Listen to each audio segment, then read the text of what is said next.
Hello everyone and welcome to tonight's episode of Beginner Breakdown. As always, my name is Alex and I'm happy to be your instructor this evening.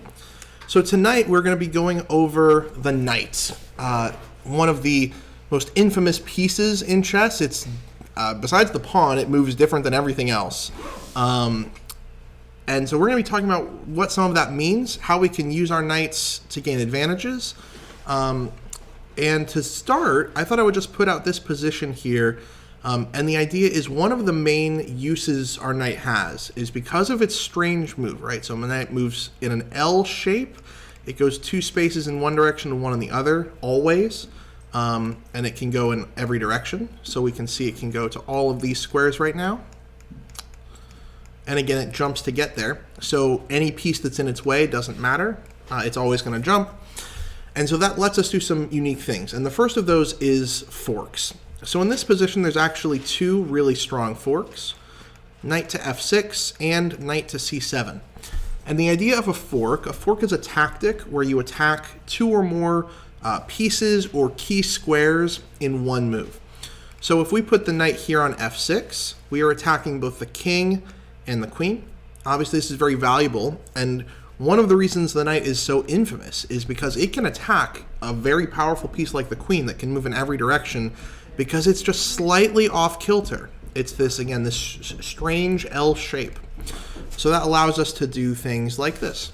You could also play knight to c7 in this position, forking the king and the rook.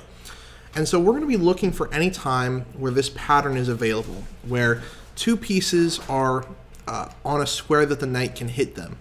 So this is maybe the first thing we're going to talk about with the knight. So let's go through a few puzzles here. Here's our first puzzle. So it's white to move, and we can see that the position is about equal, right? We both have some pieces developed and undeveloped.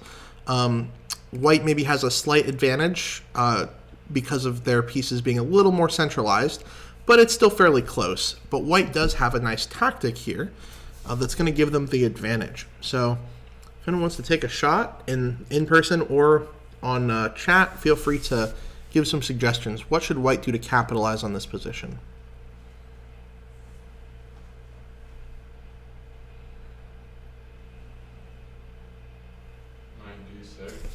Which one?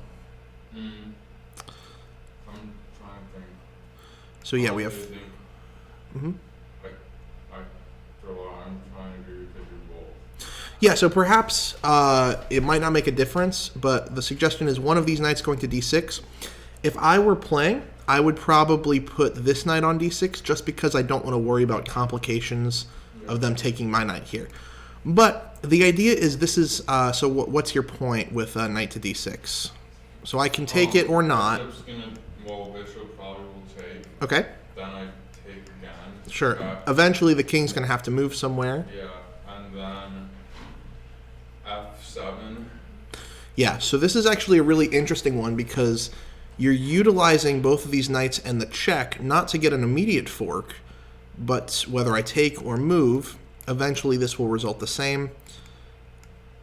We use these two knights to maneuver our knight into a proper avenue so it could get this fork. So one of the things you always want to do in these types of positions is look out for opportunities of where you might get a fork. So in this position, d6 is the square that let us get there, but we first notice probably that f7 here would allow us to attack both rooks.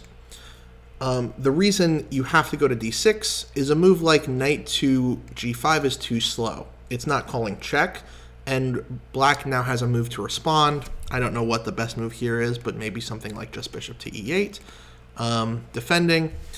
But the point is, if we call check, there's no chance for them to do anything else. We're guaranteeing ourselves this fork. All right, next puzzle here. Again, a little tricky, but my one hint for this one is the order of operations. The order in which we make our moves is important for this one. So how can we utilize our knights to get a nice fork in this position? It's white to move.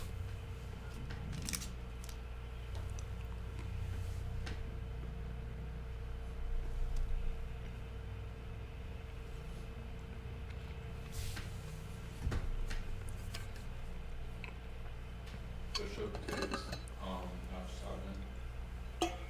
Okay, bishop f7. King takes f7. And then knight e6. Bishop takes. We have this bishop on f8 covering this nice square. So I like your idea. We're recognizing that the king and these three pieces are all in an ideal spot for our knight to come fork. But with this knight and this bishop, we have to be a little careful. Now the knight is pinned, but trading it away doesn't quite work because there's still a piece defending. So what else can we try here?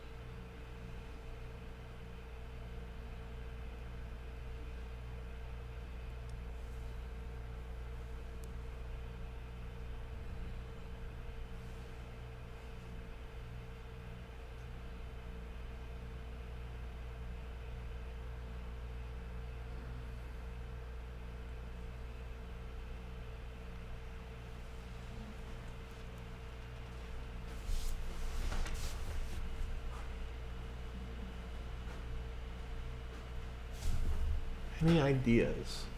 How do we take advantage of this situation?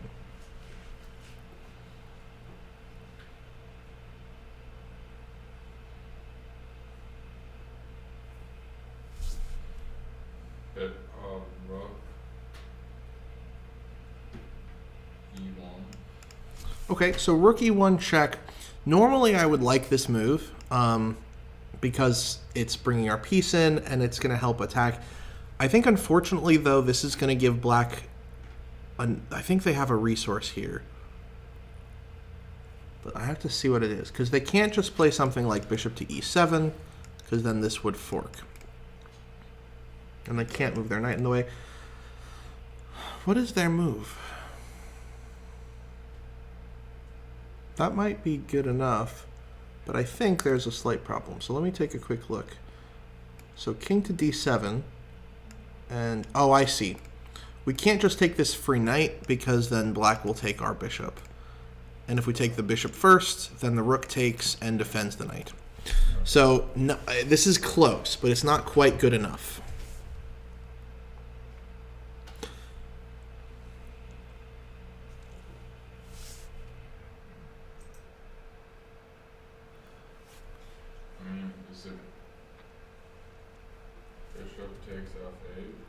Yeah, so the order here is the most important thing.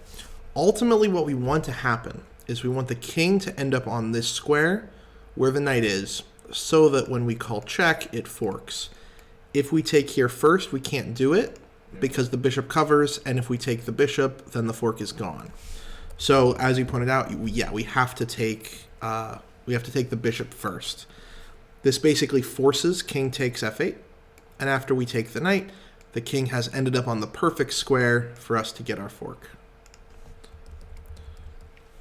And being able to see that through ahead of time is really important. So recognizing both of these pieces are defending this square, at least partially. Again, this piece is pinned.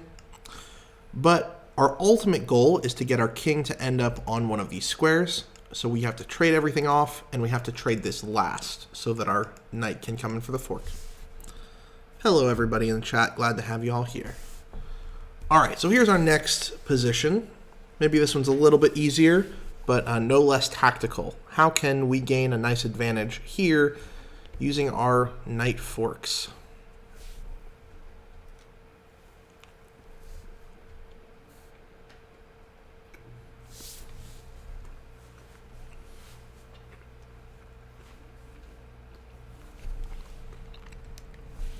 Our theme today is about the knight. So one of the best things about the knight is its ability to fork, but we're going to be talking about a lot of different ways we can use our knights better. Okay, Wanless Mugo, glad to have you back in the chat with the beautiful suggestion, queen takes c6. We're sacrificing our queen, but the idea is this queen is actually overworked. It's defending the knight and the bishop, And what we would love to do is take this bishop with check with our knight. If we take here first, we remove the defender and call check. Forking the king and the queen. We win our queen back, so it's a trade of queens, but we just end up picking up this bishop for free. And so now white is up a healthy piece. So really good find, everybody. 2 more fork puzzles. This one's a little tricky, but I want to give you all a chance to find it. So white to move here. Find the best move.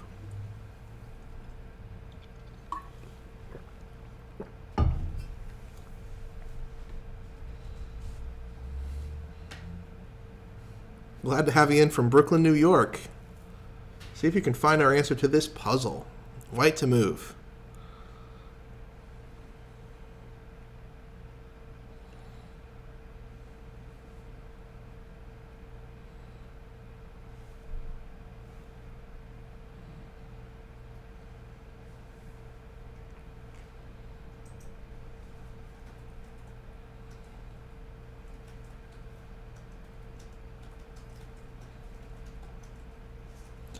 And if you're struggling a little bit with this one, my hint is that this actually ties into our theme from last week, which is the pin is mightier than the sword. So pay attention for some pins. So, okay, so we have suggestions of bishop takes pawn, rook takes pawn, lots of sacrifices. I'm curious what the follow-ups are for either of those moves. So let's say rook takes and pawn takes. Probably queen takes. And I think the threat is our queen's going to come down to h7. But I believe black is going to be able to survive. We do have our bishop causing some threats. So let's take a look at this variation. I don't believe this is going to be our final solution, but we can take a look here. We do have a lot of pressure here on h7.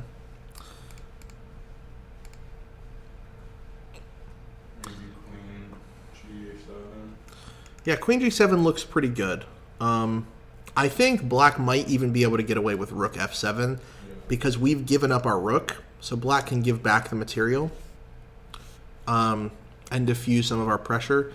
Queen g7 may also work here because I think whatever we end up getting back isn't going to be as good. Although in this case, we do have the nice knight takes e6, so it gets complicated. You would want to put something like the rook here to pin, but unfortunately our queen covers. So I think rook d7, or sorry, rook f7 is going to be our move to stop this variation. And I think similarly, this is not going to be quite enough. Yes, we're going to get some invasion here, but I don't think it's going to be quite enough. This one's actually pretty tricky. King up, then rook, lateral. Oh, you're thinking we're going to shuffle our other rook in. I think that's possible, but I think it's just a little too slow. We need something a little more forcing.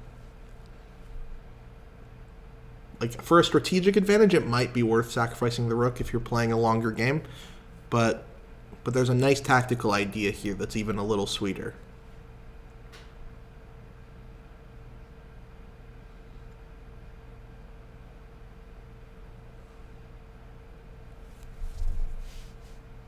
I'll give a little bit more time if someone wants to come up with an idea, but again, this is a trickier one, so it's okay if you don't get this.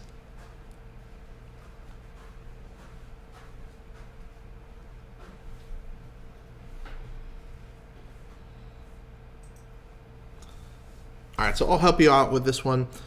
The hard thing about this position is there's actually a fork already there. Knight h7.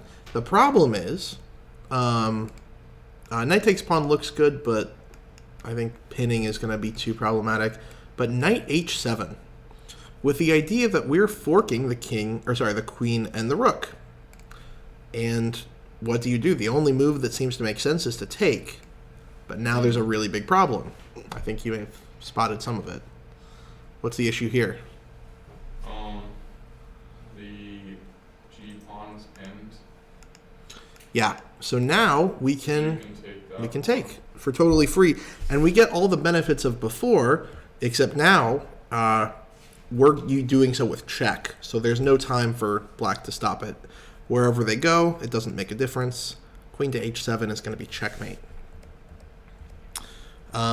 So actually, in this position, the best move for black is to accept the loss and probably just play something really sad like queen f7, allow us to win their piece. Yeah, so that was a little crazy. You might not see it during a game, but it does play into our idea of pins. And if we look, we can identify these two pieces are on a really nice fork square that our knight actually can hit. So we can already be thinking of some weird things, like maybe the knight's going to come and fork these pieces. How do I set that up? Well, you can try sacrificing, but it's a little too slow. And the trick is to realize, oh, if we put our knight here and their king comes in, it's actually walking right into this pin. So again, harder to see. Don't blame me for not finding it. But let's move on to our last example here. All right. And this actually comes from a game, F.M. Geller versus Miroslav Filip back in 1962 in the Curacao Candidates. So see if you can find White's winning idea here.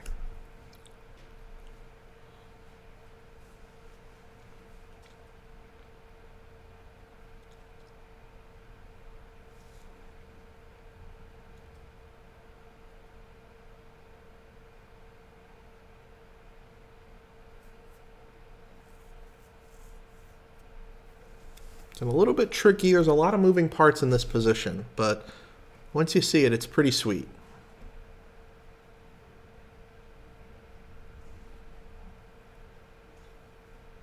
Bishop d5. So bishop d5 looks really interesting. So what's your idea there? Well, I want him to take with the pawn and then fork the queen and the rook. Yeah, so I think this looks good. There is a slight problem. The problem is, even though we're forking the queen and the rook with our knight here, once our bishop is out of the way and taken, the rook can actually call check. So they can interrupt us. So if we do something like this, even they could do it now and mess us up. True. Or they could even wait. Well, I guess if they take here, it's actually better for us to take the rook. So probably they have to do it right away. But they can abuse the fact that it's a check here. Right. So Arcane Doctrine is suggesting we start with knight to d5. I think this is actually going to be a little more fruitful. We found our fork, and now we can look. So the problem is, okay, well, black takes. But if black takes, we now reverse everything we just saw. And when we recapture, it's with check. So now we force, instead of them having the chance to check and take our rook, we have the chance to check and take theirs. So that's a little bit about discoveries, which is not technically the theme of this lesson, but all of these tactics do meld together. The key is to recognize, well, first we see these two beautiful pieces on a nice fork square, and we got to figure out what's the problem. This pawn takes is the problem, but actually that is more of a solution for us in this case. So always, whenever you see a tactical idea, it's okay, even if you're thinking, oh, I'm going to sacrifice something, just look one or two moves farther, just in case. That's the basic idea of a fork, and I know there's some maybe more advanced examples, but just kind of a little taste of what the knight can do. Really, really powerful piece, always be aware of it, and its potential to just attack stuff that seems like it's totally protected. Next up, I want to shift gears a little bit and talk about outposts. So one of the real benefits a knight can have in the middle to end game is it can become an outpost or form an outpost. And to show you what I mean, I want to look at two games here. So this one is Vasily Smyslov versus Iosif Rudakovsky in the Moscow Championships 1945. So let's just take a quick look at this opening. We have a Sicilian defense, and e6, a Franco-Sicilian, looking to push d5 and open up the bishop to take if there's ever a trade. Pawn takes pawn, knight takes, knight to f6. And we just have some normal opening ideas. White is developing their center, black is preparing to castle. And in this position, f4, a really solid move, opening up more space. White is taking more space and at some point threatening to push one of these pawns forward. Queen to c7, queen to e1. We trade the knights, e5, and bishop to e3 was played in the game. F takes e5 looks like a considerable option you might think of here. But after d takes e5, maybe something like queen to g3. That looks a little confusing. Why can't you just take this? Oh, you can't take it because it is pinned. So something like bishop to defend, an unpin, and we could see like this nice variation. So f takes e5 is a possibility. But bishop e3 was what was gone within the game. So let's not get too far down in the variations. And bishop e6, and I want to talk about this because this is actually a bit of a strategic mistake. The problem here is black is going to spend 2 moves looking to trade off white's white squared bishop, which seems good in theory, right? This bishop went from not doing anything to, in a few moves, it's going to trade off. But this is, one, it's a bit of a waste of time.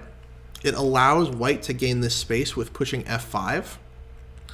And it's not really good because white's bishop was not really doing too much back here. So wasting 2 moves to trade it off is not going to end up being very good. And there's a farther problem, is now white is going to start to recognize a setup. And this is what the important part with knight outpost is whenever there's some kind of like backwards pawn formation. So in this case, we have white has a pawn on e4 that's very strong, controlling the d5 square. And black has 2 pawns, but one of them is not supported. This pawn is backwards, and it's not supported by any other pawns. So white would absolutely love to get this knight onto d5. Right now, the problem is there's another knight that's going to trade for it. So what does white do? Well, they remove the piece. Rook to e8, and we just take it. And simple enough, knight to d5. And this knight now is actually a huge monster. So if you look at all of these squares it's controlling, this knight is a menace for black's pieces. And the biggest problem is there's nothing that can challenge it. If we notice, it's on a light square, and black has a dark squared bishop. So the bishop can't challenge it. Black doesn't have any more knights to challenge it, and there's no pawns. Again, that's the key with it being a backwards pawn. Black's never going to be able to dismount this knight without doing anything less than sacrificing a rook, unless white chooses to voluntarily move it away. So this is an incredibly powerful force in the center that just puts a lot of pressure on black for the rest of the game. In the game, the move that was played was bishop to d8, not wanting to, double these pawns and allow white to get an attack on the king. There's a little too much danger there. Ideas of maybe, again, getting the queen involved, rook lifting. So black decides to put this bishop back. Some people might consider, okay, well, maybe that's one possibility, but what if I just take this free pawn? Queen takes c2. And there's a bit of a problem with this variation. The problem here is it relates to our forks. So does anyone want to try and find the best continuation here for whites? What should we play as the white pieces?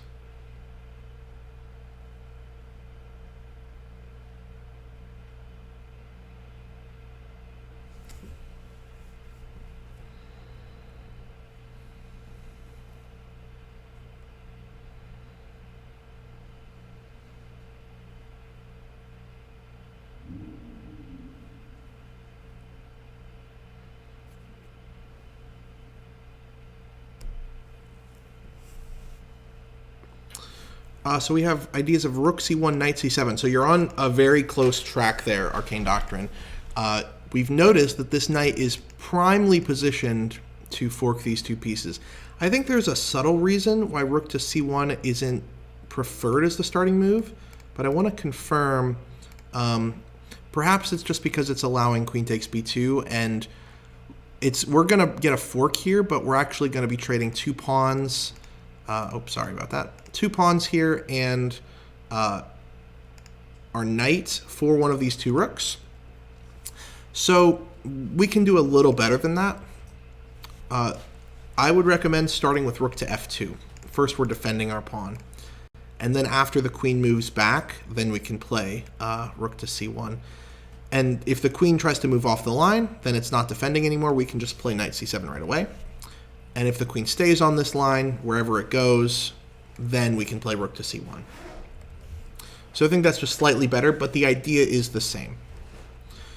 So instead of falling for this kind of trick, black decides to bring their bishop back to d8. Yeah, pawns, they do have some value, right? In a lot of master games, we sacrifice them for nothing, but it's good to hang on to pawns when you can. Okay, so c3 is how white continues here. b5, b3 attacking the queen. Queen to c5 check, king to h1, and the rook comes to c8. Rook to f3, so rook lifting, preparing to likely move the rook over to one of these squares and begin an attack on the kingside castle. King to h8, preemptively avoiding getting pinned here. And f6, really, really good move. The problem is, again, this knight is just way too powerful, and we want to start breaking into our opponent's territory. And black doesn't really have a good move. In the game, g takes f6 was played, but let's look at some alternatives. If bishop takes f6, then how might white continue?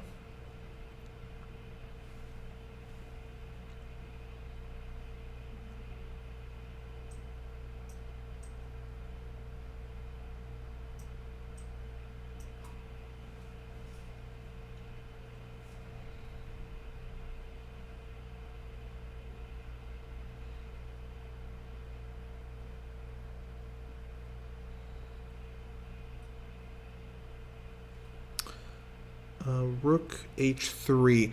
So rook h3 is not a bad idea. I do want to play a move before I start to do that. Rook f6 is really interesting. Rook f6 might be good enough just because of how powerful our knight is. I'm actually okay just taking the bishop with the knight. And yeah, we are giving up this beautiful outposted knight, but after something like queen to h4, there's not really any way to stop all of our threats. There's just too much happening. The queen is too isolated. Her pawns are actually in the way. The same backwards pawn is going to make it hard for her to actually get back in time. So this attack is just way too strong. So bishop can't take, and g6 also doesn't work because now we can try and invade with queen to h4. Idea is we're coming in or we're doubling up. So we have, again, too many threats. So something like rook g8, trying to stop our invasion on here, actually leads into a really beautiful idea that if you want to hazard a guess for, go for it. It's actually mate in 2.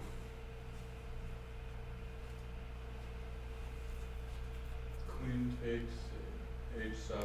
Yeah, take on h7. And the problem is the rook has now smothered the king with our pawn, so that after we take back, this is checkmate. So you can't play rook to g8, really ever. So if you try something like h5, the problem is we can just walk right around it. Queen to g5, and there's not really any way to stop queen coming into h6. If you try king to h7, defending, then just rook h3. And there's too many ideas. We're actually threatening now to take on h5 because once this pawn moves, it's actually pinned to this checkmate square. So, for instance, just if black plays a non-move, check and checkmate. So to try and avoid that, something again like rook to g8 can happen, but we just get the same thing, takes, and now instead of coming here for checkmate, it's the same as before. We are covering all of the squares. So let's jump back. So for all of those reasons, again, stemming from just the power this knight is exerting and controlling, black played pawn takes. And in this position, white played, I think, the best move, queen to h4. With the same ideas as we've seen, there is a bit of a scary idea. In the game, black played the move rook to g8, but you might be wondering, what if this pawn moves and we create a discovered attack on the queen?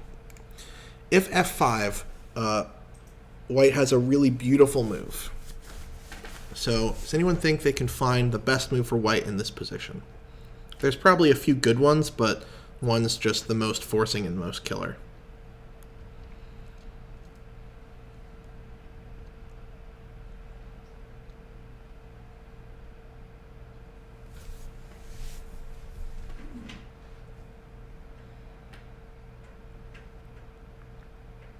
Yeah, Wanless Mugo, you found it.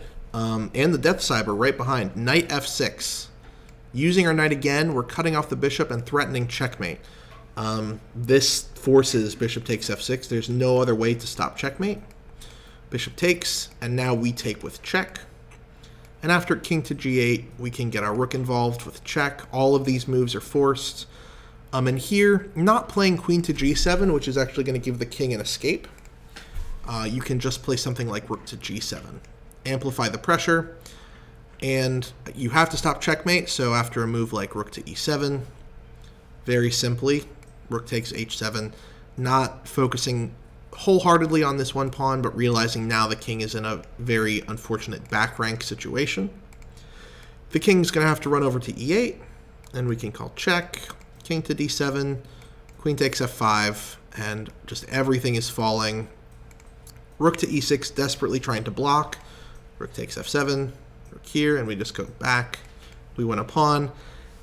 And after rook to h7, we don't really need to keep going. We are going to win this rook, and very shortly after, win the game. So all that to say, f5 doesn't work, and it all starts from this really beautiful move, knight to f6. So that's why in the game, rook to g8 was played.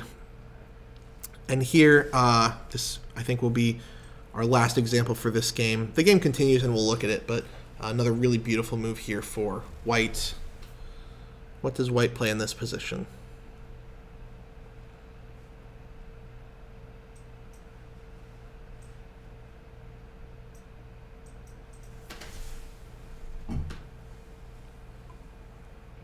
Rook takes f6. Rook takes f6. So this looks pretty good. I'm a little concerned. So rook takes, I guess the idea is bishop takes, queen takes, or knight takes? Knight takes. Rook g7. Yeah. I think this is like, this is still, I'm happy to be in this position as white, but we are down some material. So instead, I would just take with the knight. Once again, yes, this is a powerful piece, so we don't just want to sacrifice it willy-nilly. But if we can use it, again, we're threatening checkmate, and it's going to be similar to what we just saw. The difference is now, so you can't take the bishop. Like we just saw, queen takes f6, check. In this case, you have to play rook to g7. And we can play something like rook to g3, attacking the pinned piece, defending, and, I mean, there's a lot of moves here. Rook to d1 looks pretty simple. The idea is we're going to play rook takes d6, and then rook to d8. And there's just nothing black can do to stop it. These rooks are totally stuck. This rook can never move, or else it's checkmate. So you cannot take with the bishop. So after knight takes f6, rook to g7, again defending the mate. But the difference is we now still have this rook involved. So now, rook to g3. Trying to draw this rook away from the defense.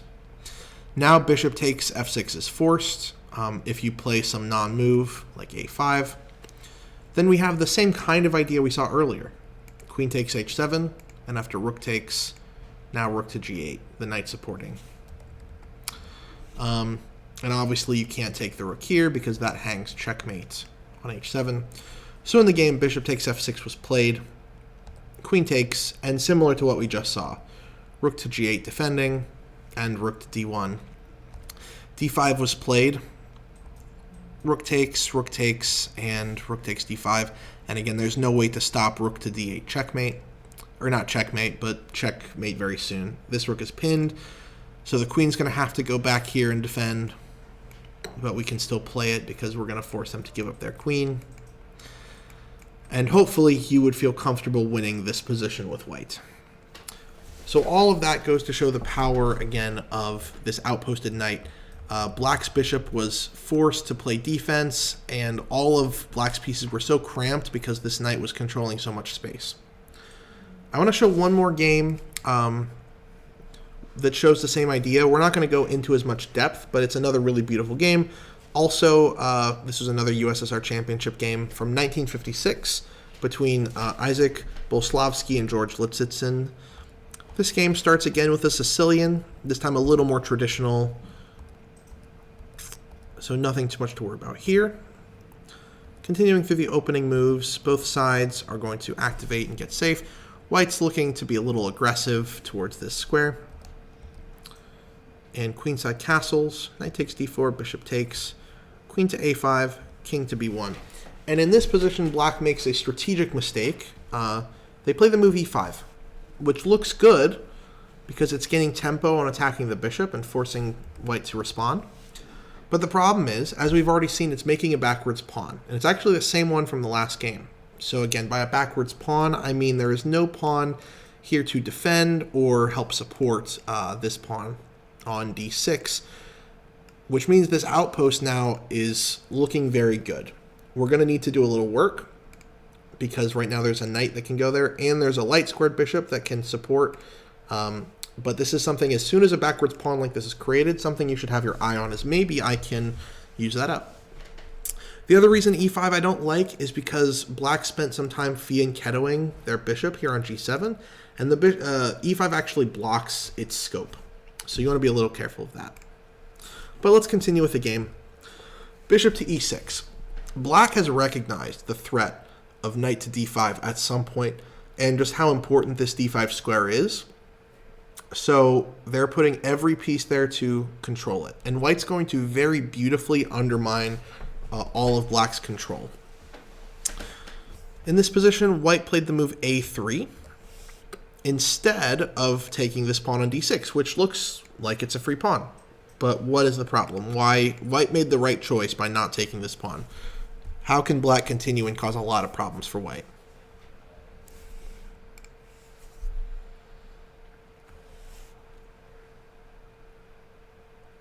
How could Black continue?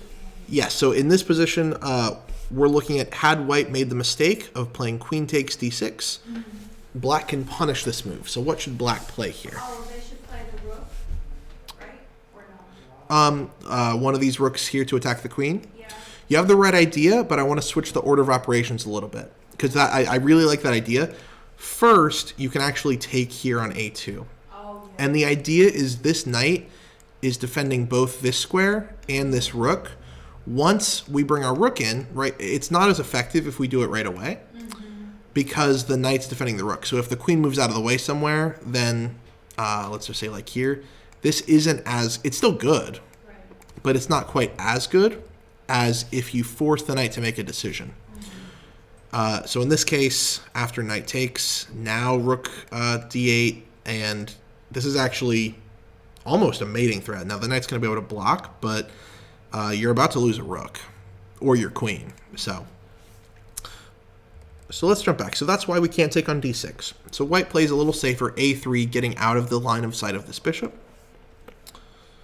Rook f to d8 now, supporting the pawn. And knight to b5, a really interesting move. We're opening up attacks on the queen and maybe positioning for a fork here at some point, just possibly. But actually, there's a more pivotal reason for this move that we're going to look at in a second. Queen to a4, deciding not to trade queens. And White plays a beautiful move that I would never find, so I don't blame you for not finding it. The move here is c4. And this is a strategic sacrifice because White, again, wants their knight to be outposted on d5. So they are sacrificing their pawn here with the idea that now they can trade these bishops. They don't do it immediately. First, they play knight c3 to gain a tempo on the queen. And after queen b3, then they take. And we've already removed a defender of d5.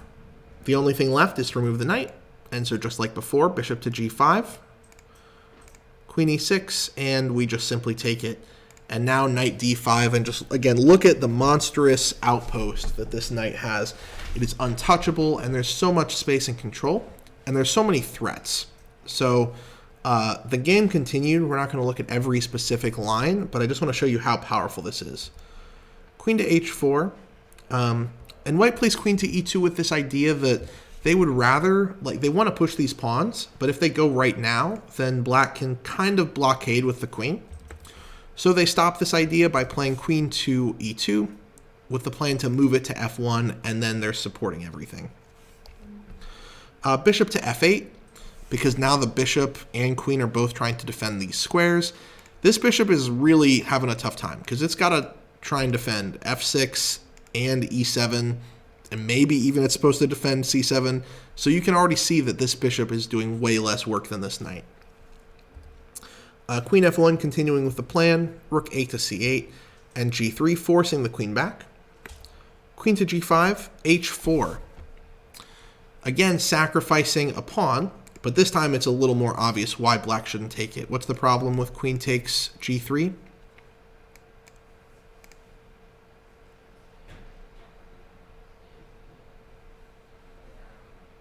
Is it the rook in this point? Where do you want to move the rook? Well, I'm not really. Do you, Is it A? so there's a rook on h1 and a rook on d1. So here's the h rook, here's the d rook. Which of those, which ones would you want to use? This one or the middle one? But it really depends. I guess I would move. Is that the middle one then? Okay. To where? To. I don't know what row that is. Is that 6 or 3? This is 2, this is 3, 4. So you want to go here? Yeah, I would go.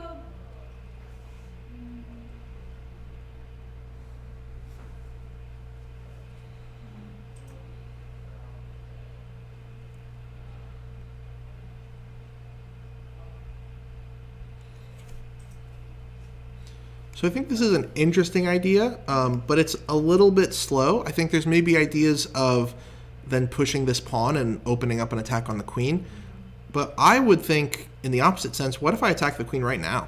Right. Yeah, I was. I bring that one over immediately. And here's the problem, is so we're defending this rook, but look at what our knight's doing. Our knight's covering this really key square, Right.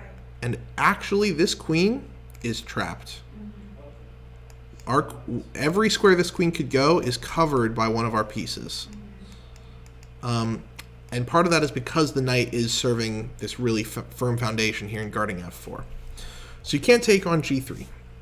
So instead, queen to h6 was played.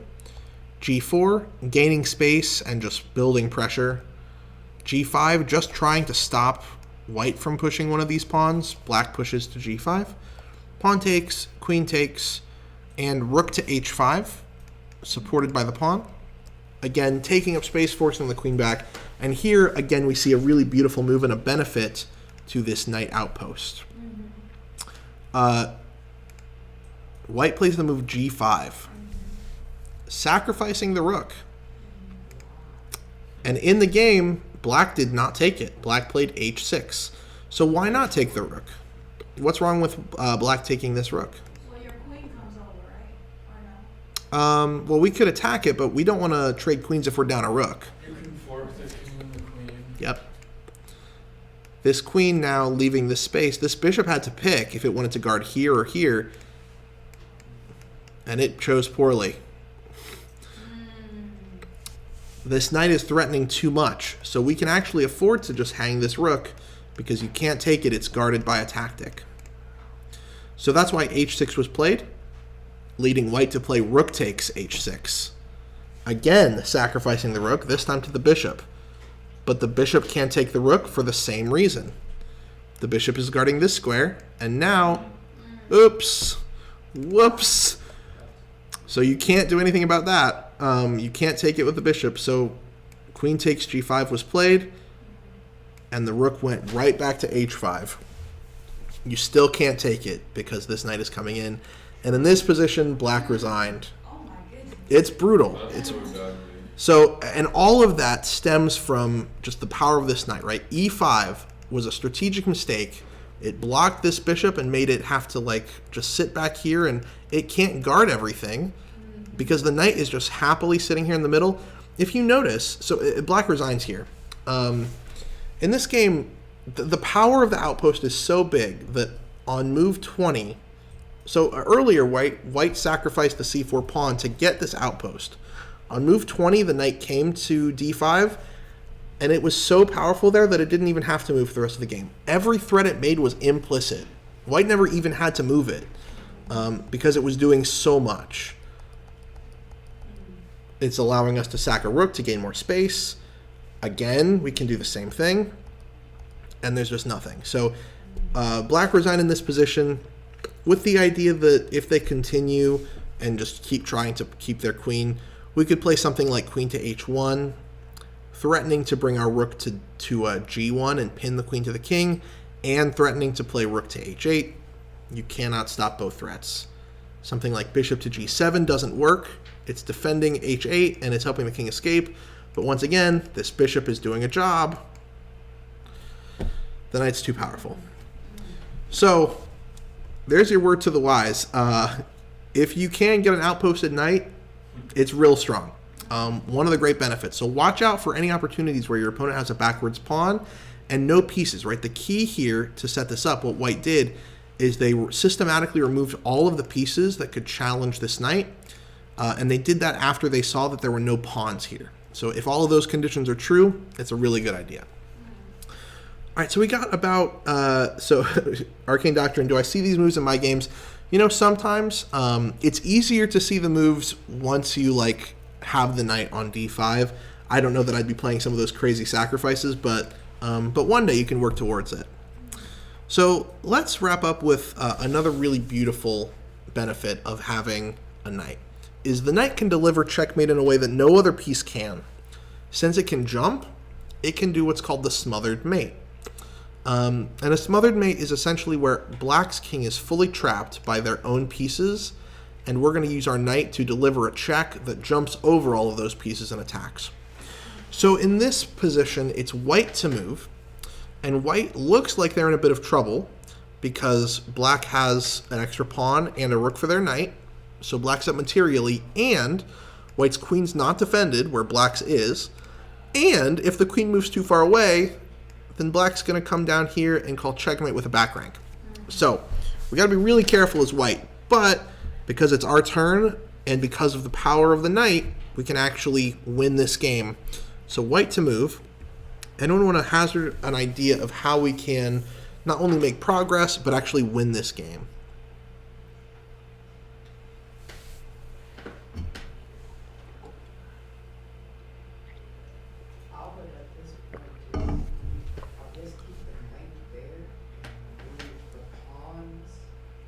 Well, so our first problem is our queen's not defended. So if we just move a pawn, we don't actually have time to play a move like this. We're going to lose our queen. So we need to do something fast. We don't have a lot of time to spare. So Wanless Mugo sees the first few moves. Our first idea is knight takes f7. The idea here is it looks like this knight is, you could take it with the rook, but if they did, what would white play?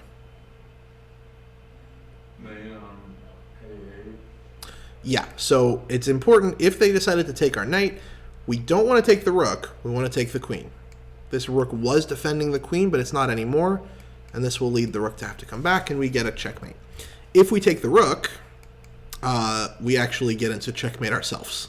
You got to be careful of this back rank. So you cannot take with the rook. Because it undefends the queen. So the only move here is king to g8. And then a really powerful tactic, a discovered check and a double check.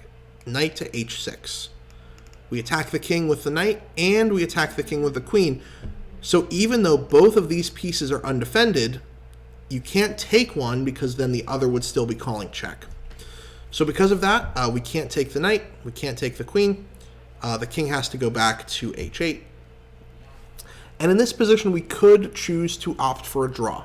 We could repeat moves forever because there's never a chance, right? Black's never going to want to give up this rook for the knight and lose the game. So they will continue to repeat. So at least we got a draw. But we can do a little better than that. So remembering the idea I just talked about of a smothered mate, if we can get black to be fully trapped in their own pieces, our knight will be able to deliver a checkmate. So how can we do it? Queen to f7 suggested the problem is if we're not making a direct threat, then there's always back rank ideas. Queen Could you move, yeah, queen to,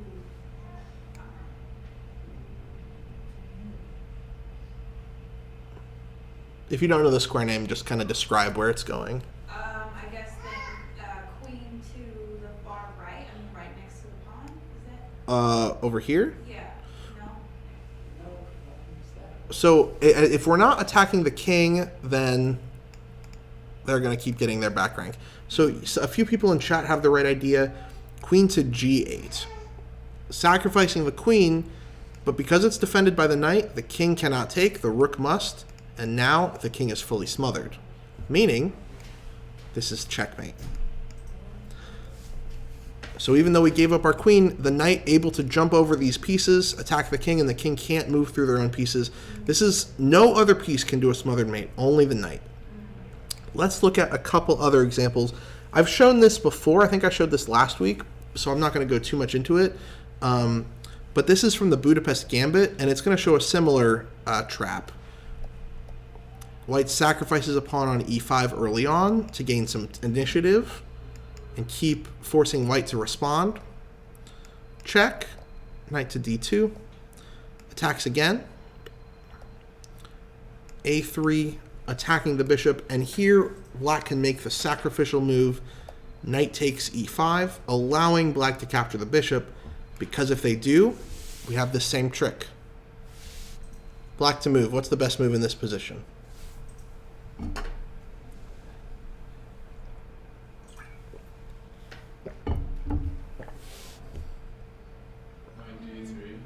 Knight to d3. With the same idea, last week we were talking about it with pins. Once the knight moves, this queen is unlocked. This pawn is pinned and cannot capture, meaning knight to d3 is checkmate.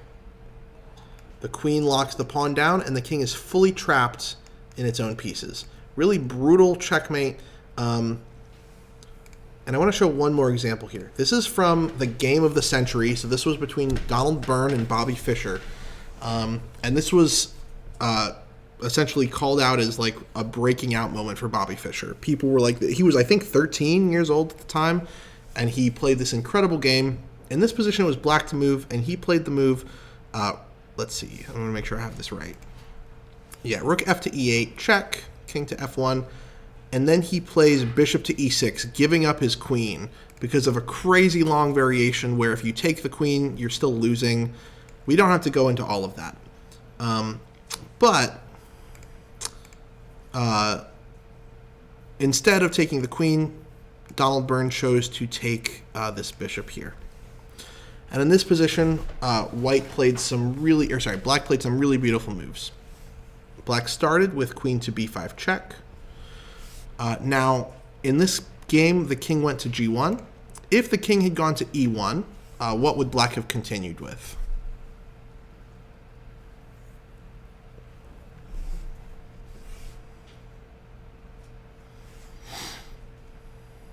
Queen g2. Queen where? g2? E2. e2. Yeah. Rook takes e6 is a good move, but it's not as good as checkmate. So the king can never come back over here because this knight is going to allow our queen to call checkmate. So that's why in the game, king went to g1. So how did Bobby Fischer make progress in this position? This is really where it starts.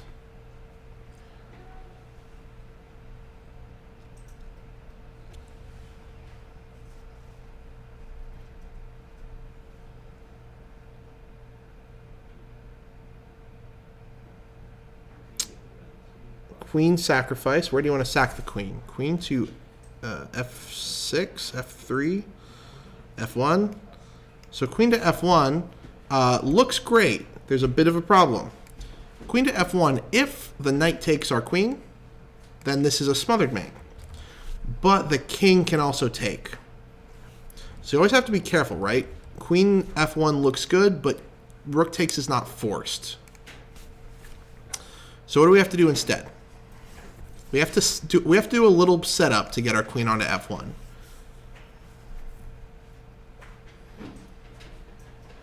Is it knight to, I guess, the far top, like, yeah. Over here? Yeah. Not over here because it's not involving the king. Okay. But yeah, someone in the chat, my name is Buffalo. Yes, knight to e2 first. So this is check. And this is going to set up the same pattern you might recognize. Now the king has to move back, right? There's nothing that can take this knight. So the king goes to f1. And now, this might look a little familiar. What should black play here? Plus in any notation means check. So if you see plus in notation, it means check. So what should black play here?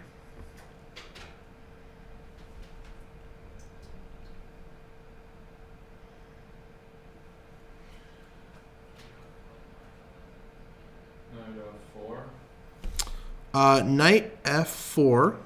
Okay. If knight f4, king back to g1.